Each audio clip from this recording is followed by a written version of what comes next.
അങ്ങനെ പൈങ്കിളി ഇതേ കരിമ്പ് കൈ കിട്ടിയ പാടത് പറിച്ച് കഴിക്കാൻ വേണ്ടി തുടങ്ങിയിട്ടുണ്ട് കേട്ടോ. അപ്പൊ കരിമ്പ് മോസ്റ്റാന്നുള്ള കാര്യം ഞാൻ പറഞ്ഞിട്ടുണ്ട് ഗായ്സേ. അപ്പൊ നിങ്ങളത് മറക്കണ്ട ഗായ്സേ. അപ്പൊ നമ്മളിനി തിരിച്ച് നമ്മുടെ വീട്ടിലേക്ക് പോവാണ്. അപ്പൊ ആ കരിമ്പ് നമുക്കിനി മോസ്റ്റ് ആയിട്ട് നമുക്ക് കഴിക്കണുണ്ടോ. അപ്പൊ പൊന്നുണ്ണി ഇതേ കരിമ്പിന്റെ തൊണ്ട് കൊണ്ടുവന്ന് നമ്മുടെ കയ്യിലേക്ക് വന്നിട്ടുണ്ട്. അവന് കൊടുത്ത കരിമ്പ് ഗായ്സ് നമ്മൾ കൊടുത്തത് തൊണ്ടായിരുന്നു കേട്ടോ. അതാണ് ഗായ്സ് പറ്റിപ്പോയത്. അങ്ങനെ പൈങ്കിളി പറിച്ച് അങ്ങനെ ചെവിയിലത് പൂവൊക്കെ വെച്ചിട്ടുണ്ടായിരുന്നു കേട്ടോ.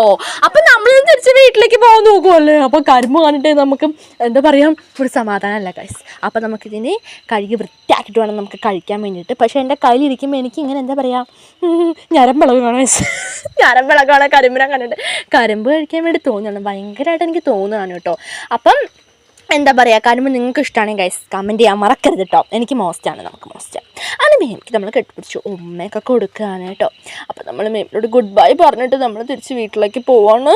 അപ്പോൾ നമ്മുടെ പൊന്നുണ്ണിക്ക് നമ്മൾ കെട്ടിപ്പിടിച്ച് ഉമ്മ കൊടുക്കാൻ വേണ്ടി പോവാണ്. നമ്മുടെ വിസ്കിയും വോഡ്ക്കയും നമ്മളോടൊന്നും വലിയ മൈൻഡൊന്നും ഇല്ലായിരുന്നു കേട്ടോ.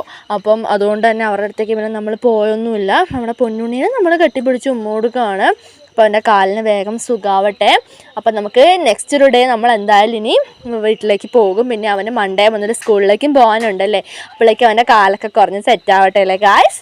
അങ്ങനെ നമ്മൾ പോവാണ്. അപ്പം മേമീൻ്റെ അടുത്ത് ചെടിയൊക്കെ വാങ്ങണം നമ്മൾ ഓർത്തായിരുന്നു കേട്ടോ ഗായ്സ്. പക്ഷെ നമ്മൾ മറന്നു പോയിട്ടോ. അപ്പം അങ്ങനെയാണെങ്കിൽ കരിമ്പ് ഒന്ന് ഓടിക്കാൻ വേണ്ടിയിട്ടുള്ള ശ്രമമാണ്. കൊച്ചിനാണ് മോസ്റ്റ് ഞരമ്പുണ്ടായിരുന്നത്. അങ്ങനെ നമ്മുടെ വണ്ടി വന്നിട്ടുണ്ട് കേട്ടോ. അപ്പോൾ അവരോട് ഇതേ ഗുഡ് ബൈയും ടാറ്റയൊക്കെ പറഞ്ഞിട്ട് നമ്മളങ്ങനെ ഓൻ്റെ വീട്ടിലേക്ക് പോവാണ് ഗായ്സ്. പക്ഷെ പൈങ്കിളി നോക്ക് വണ്ടിയിൽ ഇരുന്നിട്ടും കൊച്ചിൻ്റെ ഞരമ്പ് വന്നിട്ടില്ല, കരിമ്പ് വന്നിട്ട് വണ്ടിയിൽ നിന്ന് പോലും ചോരുന്നത്. അത് ഭയങ്കരമായിട്ട് പിടിവലിയായിരുന്നു കേട്ടോ. അങ്ങനെ കൊച്ചിതേ കരിമ്പ് വലിച്ച് പൊട്ടിച്ച് കൊച്ച് എൻ്റെ അടുത്തുള്ള കരിമ്പാണ് കൊച്ചിന് വേണ്ടത്. കൊച്ചിൻ്റെ അടുത്തുള്ള കരിമ്പ് കൊച്ചി കാണുന്നില്ല. വീട്ടിൽ എല്ലാവർക്കും ബൈ.